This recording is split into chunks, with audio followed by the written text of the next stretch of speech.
곧 예배가 시작됩니다. 온라인으로 하나님께 드리는 예배에 정성을 다해 임해 주시기 바랍니다. 온 가족이 함께 모여 거룩하게 예배를 드립니다. 부모가 아이들의 훌륭한 영적 교사 역할을 하시길 바랍니다. 단정한 복장으로 예배를 드립니다. 성경책을 지참합니다. 예배 10분 전부터 예배 준비를 완료하고 기도합니다. 올바른 자세로 모든 순서에 정성을 다해 참여합니다. 핸드폰보다는 TV나 컴퓨터 모니터로 예배를 드립니다. 예배에 집중하여 하나님의 은혜를 기대합니다. 헌금은 정성껏 준비해서 우편으로 보내시거나 직접 교회 사무실 헌금함에 봉헌합니다. 찬양하며 나가기 원합니다. 우리 하나님의 그 큰 사랑을 찬양하기 원합니다.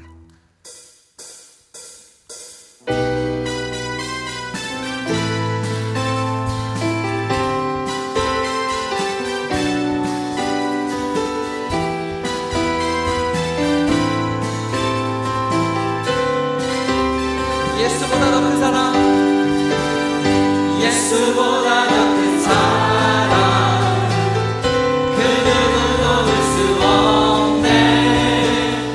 우리에게 자유 주신 그 큰 사랑, 예수보다 더 큰 사랑, 그 누구도 줄 수 없네.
찬양으로 모두 함께 자리에 앉으셔서 계속 찬양하기 원합니다.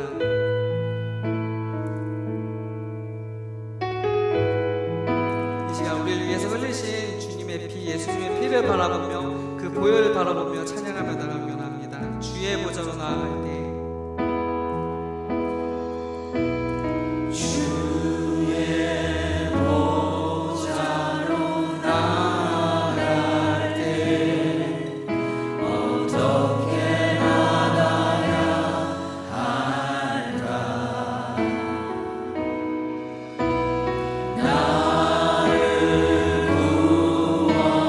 주의 십자가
하나님 아버지, 주님의 은혜로 오늘도 숨쉬고 기도할 수 있는 은혜를 주심을 감사드립니다. 주님의 자녀로 하나님을 의지할 수 있는 믿음을 주심 또한 감사드립니다. 비로소 저희가 얼마나 나약한 존재인지, 주님의 은혜를 의지하지 않으면 한순간도 살 수 없는 우리들인지 깨닫습니다. 너무도 자유롭게 누리던 모든 일상의 삶이 주님이 주시는 은혜인지 모르고 살았음을 회개합니다. 전지전능하신 주님을 믿지 않고는 견딜 수 없는 세상의 모든 것을 주님 앞에 내려놓습니다. 하나님 아버지, 저희들을 긍휼히 여겨 주시옵소서. 많은 이들이 코로나 바이러스로 생명을 잃고 있습니다. 교회는 예배를 드릴 수 없는 어려운 위기에 놓여 있습니다. 생계를 염려하는 근심에 쌓여 있습니다. 성령님, 저희에게 견딜 수 있는 힘을 주시옵소서. 저희가 깨달아야 하는 바를 깨달을 수 있게 하여 주시옵소서. 어떠한 상황 속에서도 주님의 자녀임을 감사하며 기뻐하며 세상의 빛으로 살아가도록 도와주시옵소서. 믿음 위에 굳건히 서서 말씀으로 무장하고 하나님을 섬기는 일을 감사하며 살아가길 원합니다. 세상에 있으나 세상에 휩쓸리지 아니하며 혼란 속에서도 주님이 계신 곳을 향하여 볼 수 있는 지혜를 주시옵소서. 하나님 나라를 위해 사는 특권을 기뻐하며 주님의 사랑을 전하는 거룩한 삶을 지킬 수 있도록 도와주시옵소서. 흩어져서 드리는 예배라도 성령님께서 저희 교우 한 분 한 분께 함께 하셔서 하나님을 사랑하는 한 지체임을 깨닫도록 도와주시옵소서. 주님께서 주시는 사랑과 평화로 이 어려운 시기를 견디고도 남을 수 있는 넉넉함을 허락하여 주시옵소서. 말씀을 전하시는 한우준 목사님께도 주님께서 함께 하셔서 온전히 주님의 말씀이 저희들에게 전해지기를 간절히 기도드립니다. 깨닫게 하시는 분도 주님이심을 믿습니다. 깨달아서 주님께서 원하시는 그 길을 따라갈 수 있게 하여 주시옵소서. 주님께서 허락하신 구원의 복음이 저희들의 삶에서 증거되게 하여 주시옵소서. 전하고 증거되어 모든 인류가 주님의 사랑에 감사하며 진정한 평화와 소망을 간직하는 아름다운 역사가 이어지기를 간절히 기도합니다. 저희들에게 유일한 소망이신 예수님의 귀하신 이름으로 감사드리며 간절히 기도드립니다. 아멘. 오늘 우리에게 주신 말씀은 야고보서 5장 13절에서 18절에 있는 말씀입니다. 제가 봉독하겠습니다. 너희 중에 고난당하는 자가 있느냐? 그는 기도할 것이요 즐거워하는 자가 있느냐? 그는 찬송할지니라. 너희 중에 병든 자가 있느냐? 그는 교회의 장로들을 청할 것이요 그들은 주의 이름으로 기름을 바르며 그를 위하여 기도할지니라. 믿음의 기도는 병든 자를 구원하리니 주께서 그를 일으키시리라. 혹시 죄를 범하였을지라도 사하심을 받으리라. 그러므로 너희 죄를 서로 고백하며 병이 낫기를 위하여 서로 기도하라. 의인의 간구는 역사하는 힘이 큼이니라. 엘리야는 우리와 성정이 같은 사람이로되 그가 비가 오지 않기를 간절히 기도한즉 3년 6개월 동안 땅에 비가 오지 아니하고 다시 기도하니 하늘이 비를 주고 땅이 열매를 맺었느니라. 아멘. 할렐루야. 온라인 예배로 오늘 수요 예배를 여러분과 함께 드리게 되었습니다. 가정이나 혹은 여러분의 여러 삶의 자리에서 온라인으로 함께 예배를 드리는 동안에 성령께서 우리와 함께 하시고 또 말씀을 통해 서로 은혜를 함께 나눌 수 있기를 간절히 소원합니다. 베스트셀러 저자이자 정신과 의사인 스카펙이라는 유명한 박사가 있죠. 이 스카펙 박사가 쓴 우리에게 잘 알려진 책 The Road Less Traveled, 끝나지 않는 길이라는 책이 있습니다. 스카펙 박사는 이 책에서 삶에 대한 깊은 성찰과 그로 인한 내면의 성숙에 대해서 아주 이 책에서 잘 우리에게 통찰력을 제시해 주고 있습니다. 스카페 박사는 이 책에서 이렇게 말합니다. 인용해서 제가 여러분에게 읽어드립니다. 삶이란 고난입니다. 삶이 어렵다는 것을 깨닫기만 한다면, 우리가 그것을 진정으로 이해하고 받아들이기만 한다면 삶은 더 이상 고통스럽지 않게 됩니다. 대부분의 사람들은 삶이 어렵다는 이 진리를 충분히 인식하지 못합니다. 삶이란 고난의 연속입니다. 우리는 끝없는 삶의 고난들에 봉착하여 신음만 할 것인가, 아니면 극복하고 해결하기를 원하는가? 삶의 문제를 해결하는 데 필요한 근본적인 도구는 바로 훈련입니다. 스카페 박사가 그의 책 서두에서 말한 것처럼 교회를 다니든 교회를 다니지 않든, 또 예수를 믿든 믿지 않든, 그리스도인이든 또 세상 사람이든 누구든지 예외 없이 인생을 살면서 어려움과 고난을 만나고 경험을 합니다. 교회를 다닌다고, 예수를 믿는다고, 그리스도인들이 된다고 고난이 혹은 어려움이 우리를 피해가는 것이 아니죠. 믿지 않는 사람이나 믿는 사람이나 삶 속에서 어려움과 고난을 동일하게 경험을 합니다. 그렇다면 믿는 사람과 믿지 않는 사람의 차이가 도대체 무엇입니까? 아무런 차이가 없다면 우리가 믿는다는 이 믿음의 신앙의 유익은 도대체 무엇입니까? 그렇습니다, 여러분. 당장 큰 차이가 없어요. 신앙의 여부에 상관없이 삶의 어려움과 고난을 우리가 만나게 될 때, 믿지 않는 사람이든 믿는 사람이든 동일하게 이 질문 앞에 서는 것은 아주 똑같은 그러한 상황입니다. 그것은 바로 우리가 그 고난 앞에 신음하며 쓰러지고 무너질 것인가, 아니면 그 고난을 극복하고 승리할 것인가. 이 두 갈래의 선택이 믿는 사람이나 믿지 않는 사람에게 동일하게 주어졌다는 점에서는 아무런 차이가 없습니다. 그럼에도 불구하고 믿는 사람과 믿지 않는 사람의 차이가 있습니다. 그 차이가 도대체 무엇일까요? 그것은 바로 기도의 차이입니다. 고난 앞에서 기도할 수 있는 것과 고난 앞에서 기도할 수 없는 이 차이는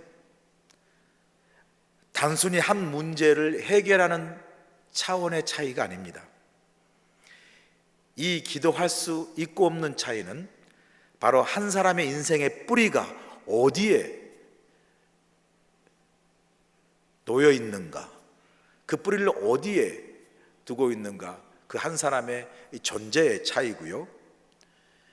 결국 한 문제를 해결하는 그런 방법론의 차이가 아니라 한 사람이 어떻게 그 인생을 승리할 수 있느냐, 그 인생의 승패를 좌우하는 인생의 본질적인 차이가 어디예요? 기도 속에 있습니다. 그러므로 하나님을 믿는 사람에게 믿지 않는 사람의 차이로 기도를 우리에게 주셨는데, 믿는 사람에게 하나님께서 믿지 않는 사람과 달리 삶의 문제와 고난을 해결할 수 있는 능력을, 그 도구로 우리에게 기도를 주셨다는 거죠. 그러므로 믿는 사람과 믿지 않는 사람의 차이는 누가 기도하는 사람인가 라의 차이가 있는 것이죠.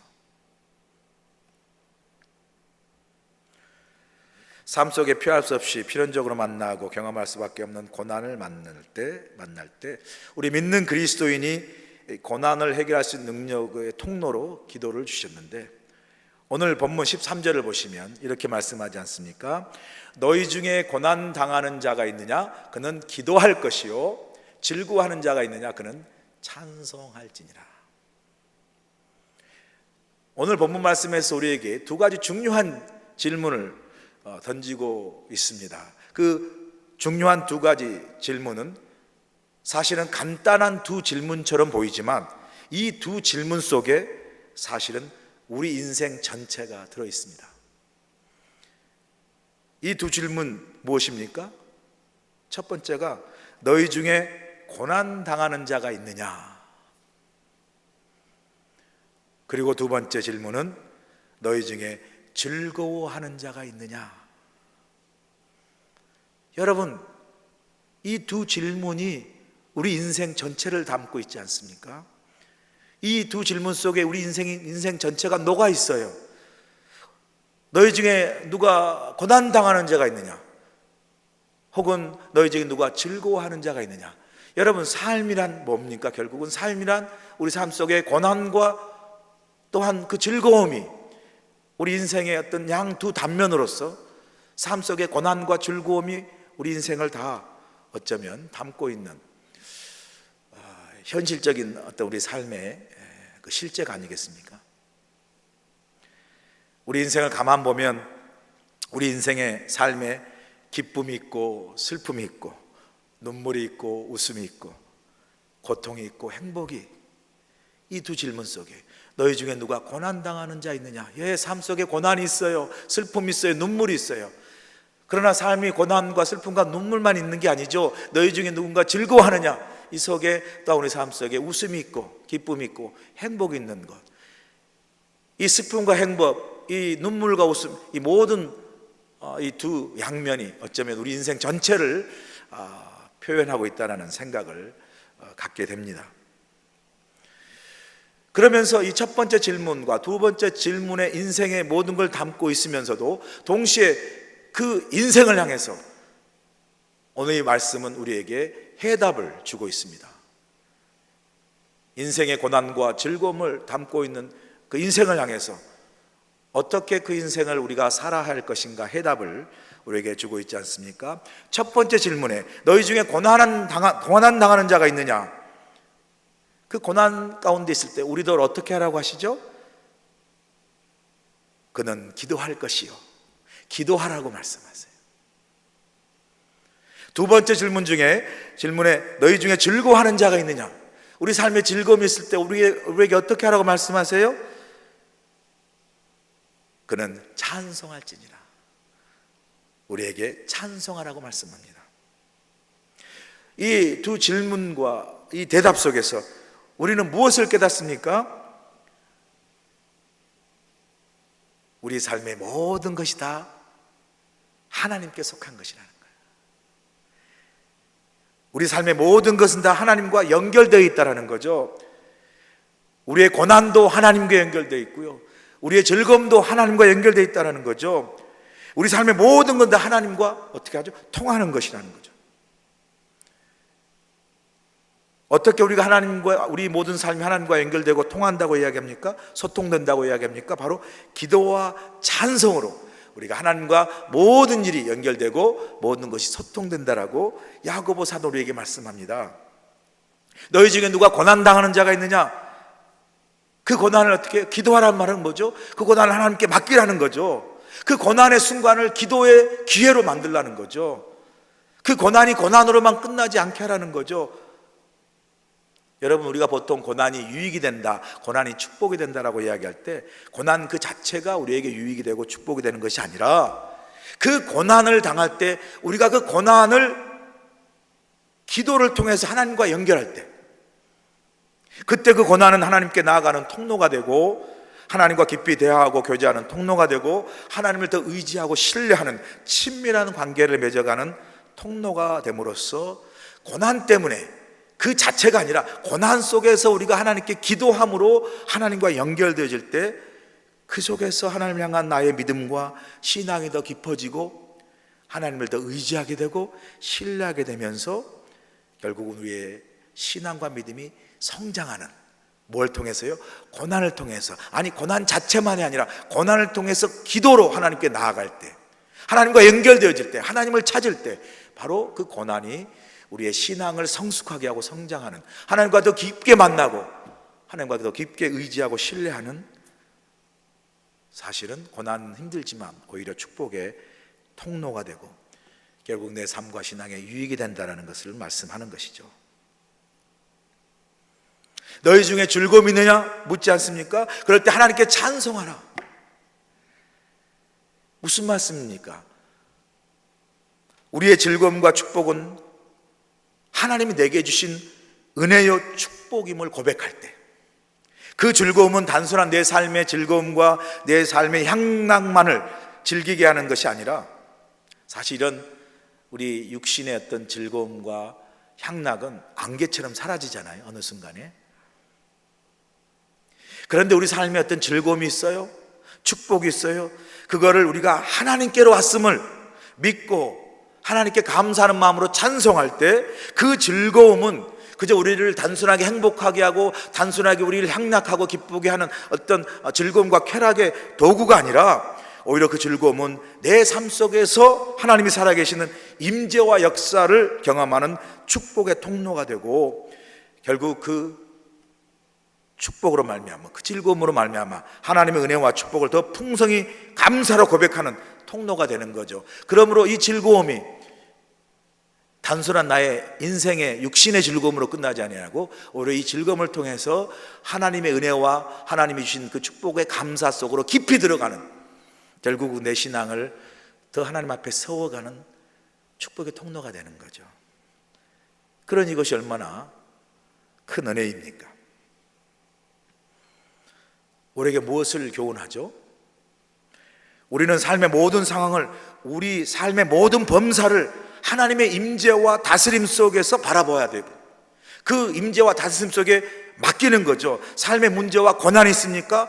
그럴 때 우리가 어떡하지? 내가 이 문제를 어떻게 해결해? 나는 못해. 낙심하고 두려워할 것이 아니라, 우리가 고난이 왔을 때 이 고난마저도 하나님의 임재와 하나님의 다스림 속에서 바라보면, 우리가 고난을 경험할 때,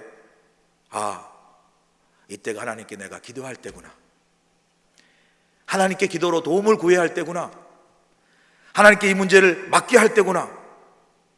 오히려 고난을 하나님을 찾는 기도의 기회로 우리가 오히려 나아가는 것이고요.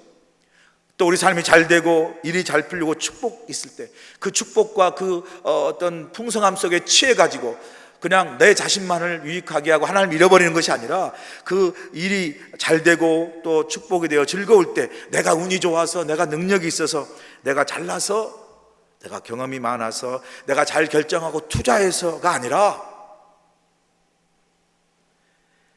하나님이 나를 도우시는구나, 하나님 나를 축복하시는구나, 하나님이 내게 은혜를 베푸시는구나 하면서 하나님께 감사와 찬송을 돌리며 나아가는 거죠.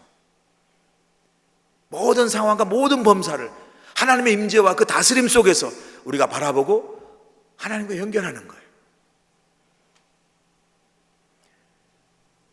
그럴 때 우리 속에 끊어지지 않는 게 있겠죠. 뭐죠?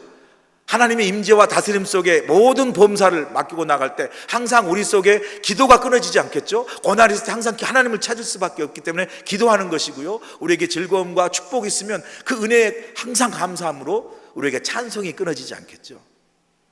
그러므로 하나님과 깊이 연결되어 있고 하나님과 깊은 관계 속에서 범사의 하나님의 다스림을 받는 사람에게 항상 끊어질 수 없는 게 뭐죠? 기도와 찬송이죠.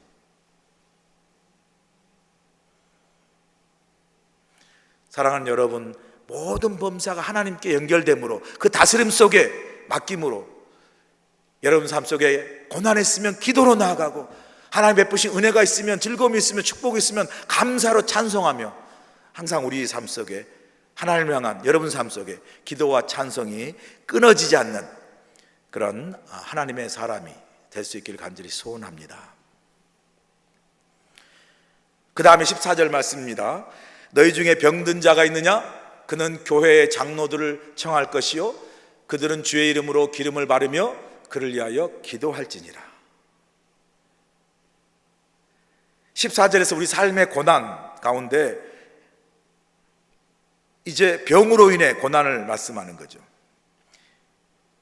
아까 우리가 고난 받을 때 어떻게 하라고 그랬죠? 기도하라고 그랬으니까요. 마찬가지로 병든 자, 병으로 고난을 받는 이 병든 자를 위해서 우리가 할 수 있는 게 뭐죠?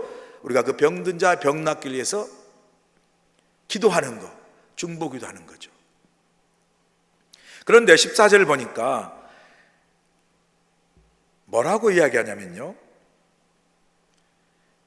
먼저 그는 교회의 장로들을 청하여 기도를 받으라 이렇게 말씀합니다. 교회 장로들을 청하여. 교회 장로들, 그럼 지금 말하면 교회 목사님들 혹은 우리 장로님과 같은 교회 지도자, 리더들을 이야기하는 거죠.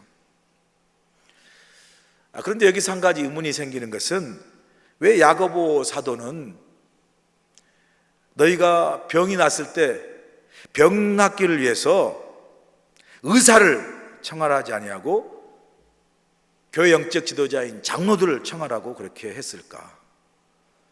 우리가 오해하지 말 것은, 병이 났을 때 그러니까 의사를 청하지 말고 교회 목사님이나 영적 지도자를 찾으라, 그런 의미의 어떤 단순한 해석은 아니죠.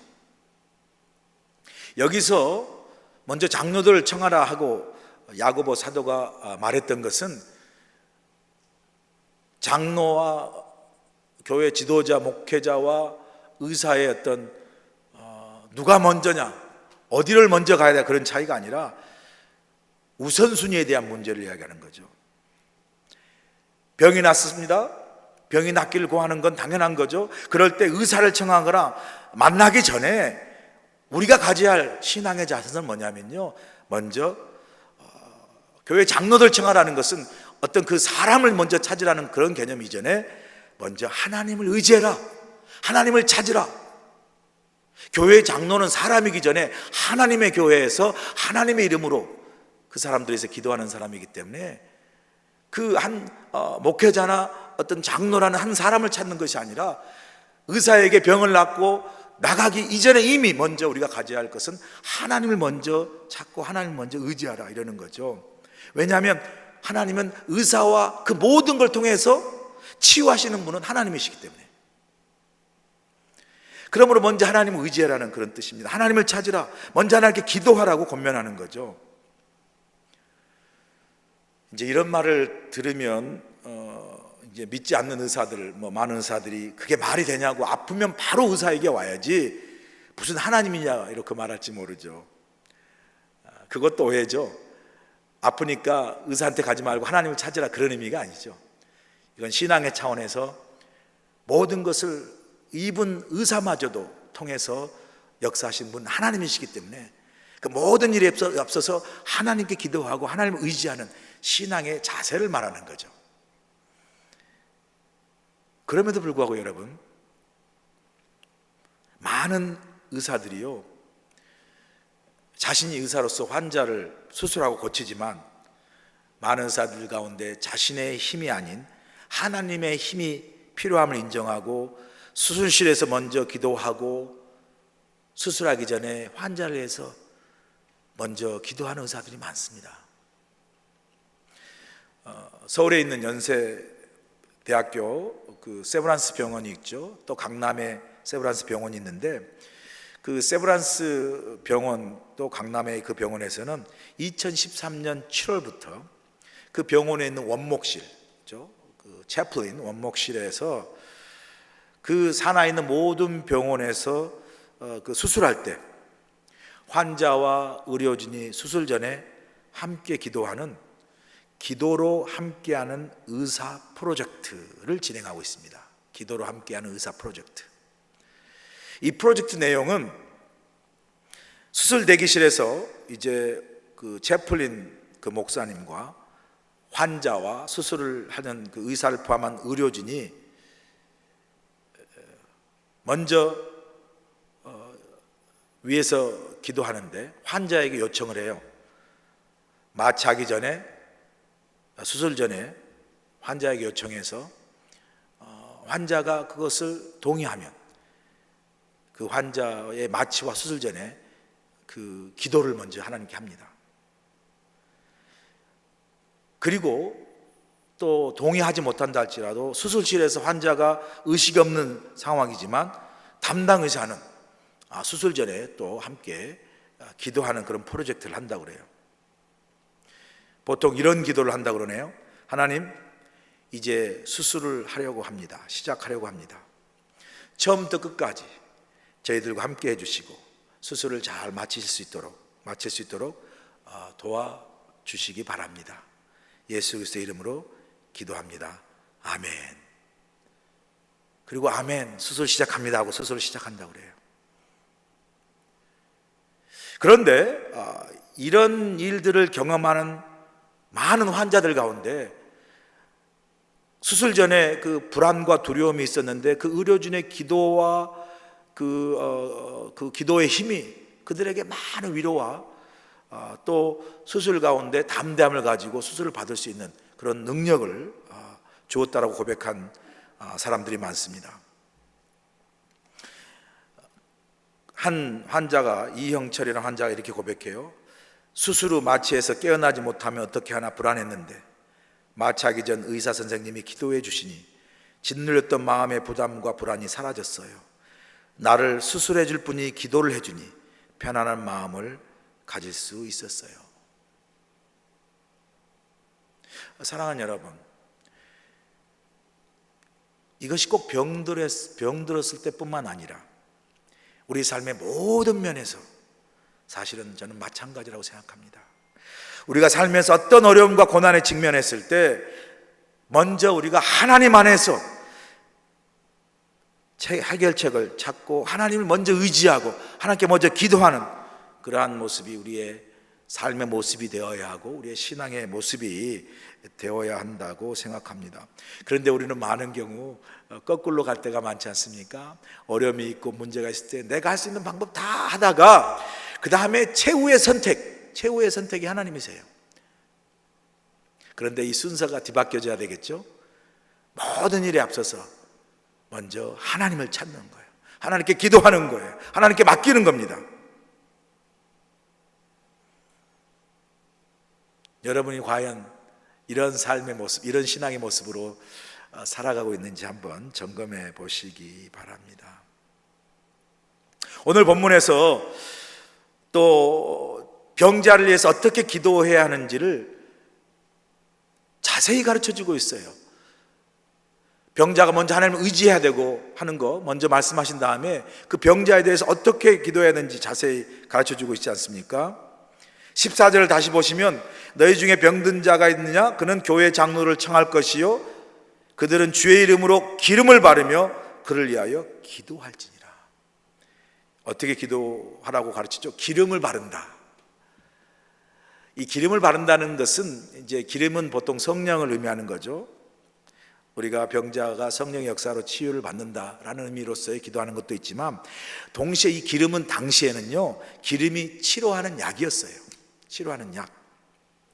그러니까 약을 바르면서 기도하라는 거죠.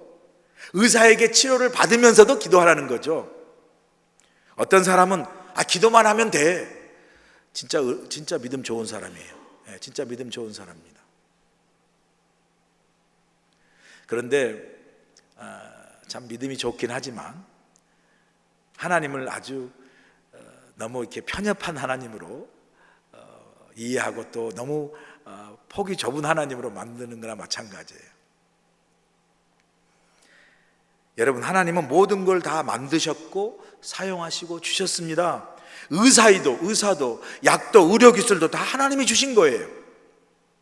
그러니까 우리가 먼저 하나님께 의지하고 기도하면서 동시에 기름 바르고 약을 받고 수술을 받고 다 의사의 치료를 받으면서도 또 뭐예요? 계속 어떻게 기도하는 거예요. 왜? 하나님이 이 모든 걸 사용하셔서 역사하시고 일하시기 때문에. 할렐루야. 그래서 우리가 치유받으면서도 열심히 약만 의지하거나 수술에만 의지하는 것이 아니라 그것마저도 하나님이 주신 것이기 때문에 수술이 잘 되게 하고 또 약을 먹어도 그 약이 잘 효과가 나서 치유되도록 계속해서 기도하는 거죠. 그게 기름을 바르며 라는 의미가 있습니다. 두 번째 뭐라고 이야기하죠? 주의 이름으로. 주의 이름으로. 너희 중에 병든 자가 있느냐? 그는 교회 장로를 청할 것이요 그들은 주의 이름으로. 우리가 기도할 때요 주의 이름으로 기도한다는 거죠. 이 말은 바로 주님의 이름의 능력이, 주님이 이 모든 걸 치유하신다는 그 주권을 고백하는 거예요. 주의 이름으로. 제가 이제 우리 교회에 있으면서 우리 교회 연로하신 권사님들이 종종 제게 이제 예배 끝나고 찾아와서 목사님, 제가 허리가 아파요, 다리가 아파요, 또 목이 아파요, 감기 왔어요, 이렇게 해서 기도를 제게 부탁을 합니다. 그래서 제가 정말 간절한 마음으로 이제 그 권사님들을 위해서 아픈 부위를 손을 얹고 안수하면서 기도합니다. 그리고 나서 얼마 후에 오셔가지고 목사님 너무너무 기뻐요, 목사님이 안수 기도해 주시고 기도해 주시니까 제 병이 다 나았어요. 그렇게 실질적으로 권사님들이 오셔서 말씀하신 분들이 많이 계세요. 제가 그 말을 들으면 좀 이렇게 기분이 좋죠. 당연히 우선 병이 낫다니까 기분 좋은 거죠. 아프지 않고 병이 낫다니 얼마나 좋습니까? 그리고 더 좋은 것은, 달콤한 건요, 목사님이 기도해 주니까 그냥 다 나았어요. 제 속으로 내가 기도에 그 신유의 은사가 있긴 있구나, 그냥 계속 이 길로 나갈까, 이런 생각, 그런 그 우쭐대는 마음이 갑자기 생겨요. 이것이 여러분 무엇입니까? 제가요, 기도의 능력으로 남은 치유해 놓고 오히려 내가 병든 겁니다. 기도의 능력으로, 예수 이름의 능력으로 우리 원로한 아픈 권사님들 치유하면서도 저는 이 교만이라는 병을 오히려 제가 병이 걸리는 거예요. 교만의 병이. 여러분, 모든 능력은 예수의 이름 안에 있는 줄로 믿습니다. 예수의 이름이 능력이고 예수의 그 이름이 생명이죠. 치유의 능력이 있습니다. 그 예수님 우리 중보자가 되시는 거죠. 결코 자신을, 우리 이름을 내서는 안 되고요.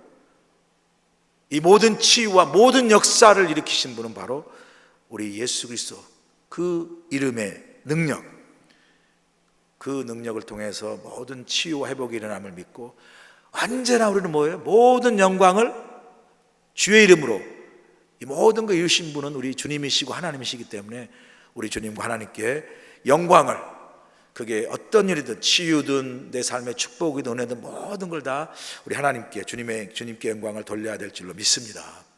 세 번째, 우리가 어떻게 기도해야 되냐면요, 믿음으로 기도해야 돼요. 본문 15절 보세요. 믿음의 기도는 병든 자를 구원하리니 주께서 그를 일으키시리라. 혹시 죄를 범하였을지라도 사하심을 받으리라. 어떻게 병든 자를 위해서 기도하고, 어떤 기도가 병든 자를 일으키신다 그러죠? 믿음의 기도. 여러분, 하늘의 보좌를 움직이고 예수 그리스도의 이름의 능력으로 치유와 회복의 놀라운 역사와 기적을 일으키는 건요, 다른 거 아니에요. 바로 믿음입니다. 믿음. 예수님께서도 이 땅에 오셔서 십자가에 달리시기 전에 많은 불쌍한 각색 병든 자들을 치유하셨어요. 눈먼 자를 눈뜨게 해주시고, 평생 앉은 병인들 일어나게 하시고, 귀머거리를 듣게 하시고, 손 마른 자를 치유하시고, 이 모든 걸 치유하실 때 예수님께서 반드시 묻는 물음이 있지 않았습니까? 그 예수님께서 치유하시기 전에 반드시 병자에게 물었던 게 뭐죠? 바로 이 질문입니다. 내가 낫고자 하느냐? 무슨 뜻이죠? 내가 정말 너가 가진 이 병이 나를 통해서 낫는 것을 믿느냐라고 믿는 거죠. 반드시 그 믿음을 묻고 확인하신 다음에 예수님께서 내 믿음대로 될지어다, 그 말씀을 통해서 치유와 회복과 놀라운 기적의 역사가 믿음을 통해서 이루어짐을 예수님께서는 확실하게 내 믿음대로 될지어다라고 말씀하시는 거죠. 그래서 마가복음 9장에 가보시면 제자들이 병든 그 아들이 귀신 들렸는데, 아버지가 제자들에게 아들의 귀신을 좀 쫓아달라고 했는데, 제자들이 아무래도 그 아들에 붙어있는 귀신이 나가지 않아요. 예수님이 이제 왔더니 그 부모님이, 그 아버지가, 당신의 제자가 우리 아들의 귀신을 쫓아내려고 하는데 도대체 귀신이 나가지 않습니다. 제자들이 정말 이거 할 수 있는 겁니까? 우리 아들 고칠 수 있는 겁니까? 이렇게 묻잖아요. 그때 마가복음 9장 23절에 주님께서 말씀합니다. 예수께서 이르시되 할 수 있거든이 무슨 말이냐? 믿는 자에게는 능히 하지 못할 일이 없느니라 하시니라. 예수님께서 믿는 자에게, 믿음이 결국은 능력을 일으키는 통로임을 분명히 말씀해 줍니다. 우리가 기도할 때 반드시 하나님이 하나님의 방법으로 꼭 이 기도를 응답하신다는 확신하는 믿음이 있을 때 그 기도 속에 하나님의 역사가, 능력이 일어난다는 거죠. 야고보서 1장 6절에서 8절 다시 한번 확인해 주지 않습니까? 오직 믿음으로 구하고 조금도 의심하지 말라. 의심하는 자는 마치 바람에 밀려 요동하는 바다 물결 같으니 이런 사람은 무엇이든지 주께 얻기를 생각하지 말라. 두 마음을 품어 모든 일에 정함이 없는 자로다. 믿음으로 기도할 때 그 믿음이 하나님의 능력의 역사를 일으키는 통로가 됨을 다시 한번 야고보 사도는 강조하고 있습니다.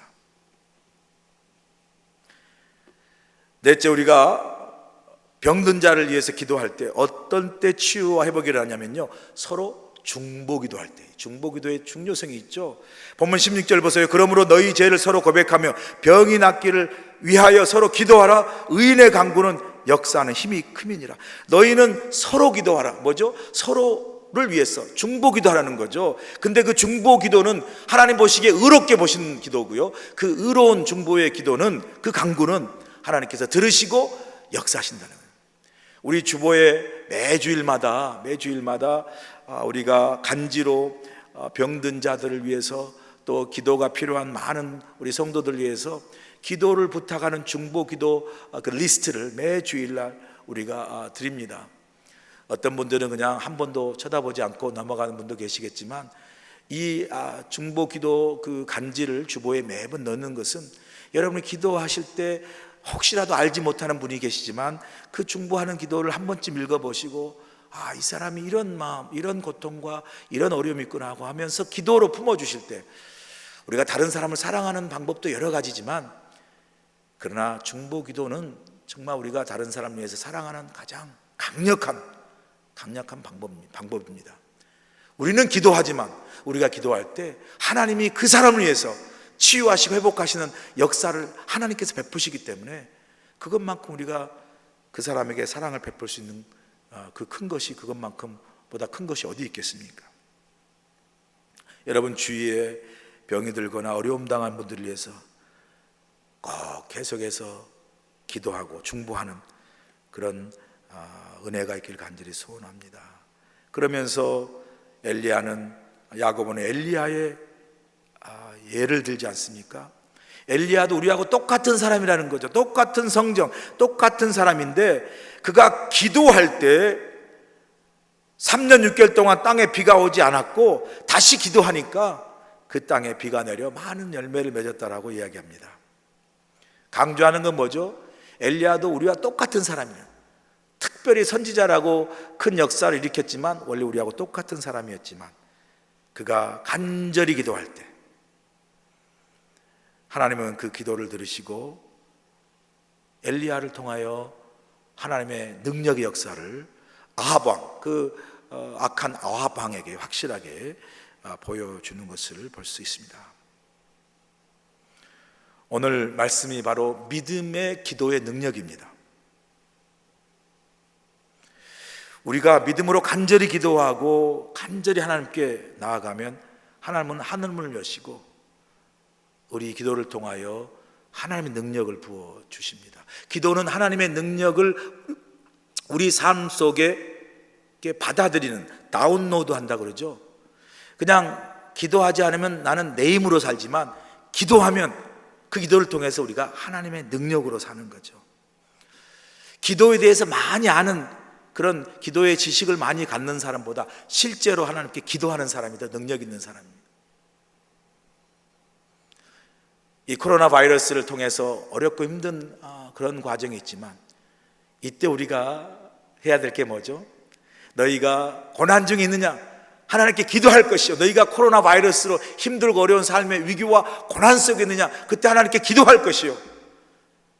그 기도 속에서 하나님이 반드시 하나님께서 응답하시고 하나님이 이 모든 위기도 지나가게 하시라. 이 또한 하나님이 지나가게 하실 것이다. 이 또한 하나님이 반드시 승리하게 하실 것이다 라는 믿음으로 나가면 하나님께서 이 코로나 바이러스를 반드시 다 우리 삶 속에서 거두어 주시고, 정말 유월절처럼 이스라엘 백성들이 출애굽할 때에 그 모든 장자가 다 죽음이라는 그런 재앙이 내렸을 때 이스라엘 백성들이 그 어린 양의 피를 그들 문지방에 다 발랐을 때 하나님의 그 죽음의 사자가 그 이스라엘 백성들이 어린 양 피로 발랐던 그 이스라엘 백성들의 집은 다 패스오버, 건너뛰었다고 그랬잖아요. 우리가 함께 하나님께 이 고난 가운데, 위기 가운데, 이 코로나 바이러스의 어떤 위기와 두려움 가운데 하나님께 기도로 나갈 때 하나님께서 우리 삶에 예수 그리스도 보혈의 피를 우리 삶의 모든 보혈의 피를 우리 삶에, 우리 가정에, 우리 하와이 커뮤니티에 다 발라주셔서 그 코로나 바이러스가 다 건너뛰는, 패스오버하는 기도 능력으로 하나님의 능력을 경험하는, 승리하는 우리 교회, 저와 여러분 모두가 되시길 주의로 간절히 축원합니다. 기도하시겠습니다. 너희가 고난 중에 있느냐? 하나님께 기도하라 하셨습니다. 즐거움이 있느냐? 하나님께 찬송을 하셨습니다. 하나님이 모든 것이 우리 삶이요, 우리 인생일진데 우리가 고난을 당할 때나 또 우리가 축복 가운데 있을 때나 언제나 범사에 하나님의 임재와 하나님의 다스림 속에 하나님 모든 것을 주관하시고 하나님이 주권자이심을 고백하는 삶을 살아가도록 도와주시옵소서. 특별히 고난 가운데 있을 때 하나님 기도함으로, 기도의 능력을 통해서 역사하시는 하나님의 살아계심을 경험하게 도와주시옵시고, 이 코로나 바이러스 위기의 삶 속에서도 기도가 우리 삶의 유월절 되게 하시고 어린 양의 피가 되게 하셔서 기도하는 우리 교회, 기도하는 우리 성도, 기도하는 우리 모든 하나님 성도의 가정들, 그리고 이 하와이 커뮤니티가 이 코로나 바이러스 위기 속에서 또 우리 대한민국과 우리 미국 온 세계가 하나님의 능력을, 기도를 통해 하나님의 능력의 역사로 이 코로나 바이러스가 패스오버, 지나가는 그런 놀라운 하나님의 기적과 능력의 역사가 우리 기도를 통해서 이 땅에 임하도록 하나님 도우시고 축복하여 주시옵소서. 예수님의 귀하신 이름으로 기도합나이다. 아멘. 이제 다 같이 주님 앞에 봉헌하는 봉헌의 시간을 갖겠습니다.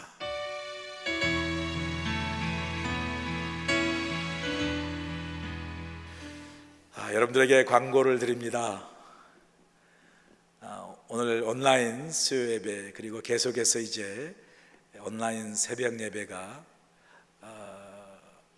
유튜브나 혹은 교회 웹사이트 혹은 카카오 여러분 카톡에 예배 링크로 이렇게 여러분들 그 온라인 예배를 드릴 수 있도록 지금 계속 진행되고 있습니다. 처음 경험하는 이런 낯설은 온라인 예배지만 제가 듣기로 많은 성도님들이 정말 본 성전에서 예배하는 것처럼 그 컴퓨터에 앉아서 혹은 여러분 핸드폰으로 경건하게 예배를 드리고 있다는 아름다운 보고를 제가 듣습니다. 다시 공예배가 재개될 때까지 여러분 온라인 예배로 하나님과 깊이 교제하고 또 은혜를 함께 나누는 그런 귀한 시간 되기 바라고요. 이 코로나 바이러스 COVID-19 이 바이러스 때문에 어려움과 또 걱정들이 많습니다. 특별히 우리 사랑하는 그리스도나 감리교회 우리 성도 여러분, 그리고 가족 모든 여러분들, 주보에서나 또는 여러분 그 미디어 방송에서 나오는 그 예방 수칙과 또 방역 생활 수칙들이 있습니다. 잘 참조하셔서 코로나 바이러스로부터 가정과 여러분의 안전을 잘 지켜주시기를 간절히 원하고요. 또 개중에 듣기로 요즘에는 가짜 뉴스가 많아요. 뭐 저 뉴욕에 저희 아는 연합감리교회에 확진자가 40명이 나왔다. 가짜 뉴스입니다. 뭐 또 듣자 하니 뭐 우리 교회나 뭐 아이야 교회도 뭐 확진자가 나왔다. 여러분 가짜인 거 다 아시죠? 하와이에서 10명의 확진자가 지금 나온 그 확진자 중에 실질적으로 여기 거주하는 동양인들은 없다고 제가 알고 있습니다. 저희 교회도 당연히 확진자가 없고요. 그래서 여러분 누가 말하시면 제발 그런 가짜뉴스에 현혹되지 마시고 그런 분들의 가짜뉴스 입을 잘 교정해 주시면 고맙겠고요. 계속해서 저희 교회가 공예배가 4월 첫째 주일 4월 5일인가요? 시작이 되겠습니다. 그러나 새벽 예배는 3월 31일까지 아니라 4월 4일 토요일까지 계속해서 새벽 예배는 우리가 드리지 않고 중지하겠습니다. 모든 수요 예배 또 주일 예배 새벽 예배가 다 4월 5일부터 4월 5일이 주일인가요? 4월 5일 맞네요. 주일날 다 시작되는 걸로 하겠습니다. 착오 없으시기 바라고요. 그리고 제가 이제 목회서신으로 이 목회서신으로 우리 온 교우에게 이 생활 그 수칙과 더불어 우리 교회 방침 상임위원회 결정사항이 이미 다 발송이 되었습니다. 또 오늘 제가 라디오 코리아의 생방송으로 저희 교회 이 결정사항에 대해서 예배를 중지하는 결정사항에 대해서 또 인터뷰도 했습니다. 여러분 보낸 목회서신을 잘 읽어보시고요. 참조해 주시고 본 예배는 4월 5일부터 시작하지만 또 여러 가지 상황들을 많이 고려할 필요가 있고요. 하여튼 계속해서 추이를 지켜보겠습니다. 그리고 주일날 점심이니 각종 소그룹 모임, 성경 공부는 4월 30일까지 마지막까지 4월 마지막까지 계속 임시로 중지하기로 했습니다. 모든 것이 다 목회 서신에 나와 있는 정보이기 때문에 잘 읽어보시면 고맙겠고요. 온라인으로 예배를 드리는 가운데 교회를 헌신하는 여러분의 헌금이나 많은 부분들에 대해서 자세한 안내가 있습니다. 우리가 비록 공적으로 본성전에 모이지 못하지만 하나님을 사랑하고 교회를 사랑하는 마음으로 많이 기도해 주시고 많이 함께 헌신하고 사랑을 나눠주시면 고맙겠습니다. 감사하고 이제 다 같이 마지막 결단의 찬송 부르고 축도로 예배를 마치겠습니다.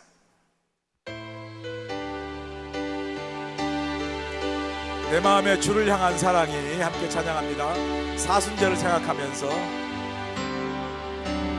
내 마음에 주를 향한 사랑이 나의 말엔 주가 주신 진리로 나의 눈에 주의 눈물 채워주소서.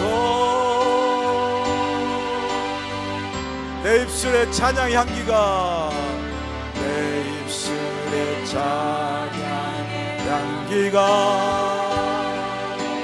두 손에는 주를 다 섬김이 나의 삶에 주의 흔적 남게 하소서. 하나님의 사랑 두 손 들고 찬양합니다. 하나님의 사랑이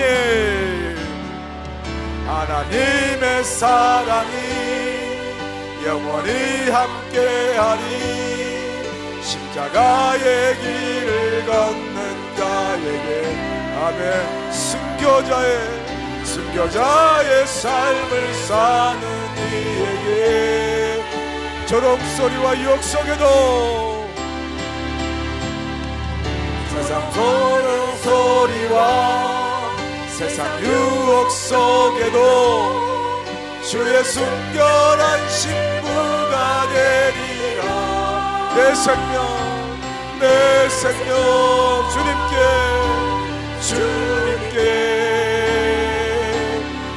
다시 한번 우리 하나님의 사랑이 영원히 함께하리. 하나님의 사랑이 영원히 함께하리. 아멘. 십자가의 길을 걷는 자 순교자의 삶을 사는 이에게 순교자의 삶을 사는 이에게 조롱소리와 세상 유혹 속에도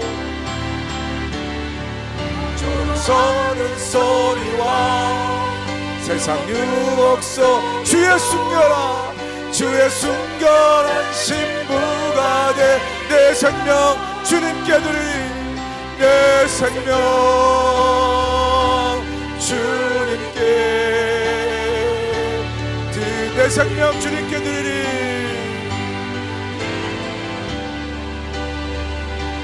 내 생명 주님께 드리리. 이제 우리 주 예수 그리스도의 크신 은혜와 우리 하나님 아버지의 무한하신 사랑하심과 성령님의 감화 감동 역사하심이 삶의 고난과 위기를 만날 때에 낙심하거나 염려하거나 두려워하지 않게 하시고 하나님이 우리에게 주신 그 하늘의 능력인 그 예수 그리스도 이름의 능력인 기도를 우리에게 주셨사오니 기도를 통하여 하나님 이 고난과 위기를 넉넉히 이기게 도와주시옵시고 특별히 코로나 바이러스로 어려운 위기와 두려움 가운데 있는 사랑하는 모든 성도님들과 가정과 그 모든 삶 위에 기도의 능력으로 그리스도의 예수의 보혈의 피로 덮으셔서 6월절처럼 모든 아버지 하나님 코로나 바이러스의 악한 바이러스와 모든 위기와 고난들이 다 지나가게 하시고 속히 하나님의 은혜로 우리 삶 속에 찬송과 감사와 기도가 하나님의 영광이 예수 그리스도의 그 능력이 회복되어서 모든 것이 다 일상으로 돌아오고 주 앞에 예배하며 하나님의 아름다운 그 교제와 성도 예배함과 우리 일상의 아름다운 하나님의 그 축복의 삶이 다시 회복되어질 때 이 모든 것이 다 하나님의 능력으로 이루어졌음을 감사로 고백하며 주께 영광을 돌리시도록 우리 하나님 함께 하시고 동행하시고 축복하여 주시옵기를 예수 그리스도께 하신 받들어 간절히 축원하옵나이다. 아멘.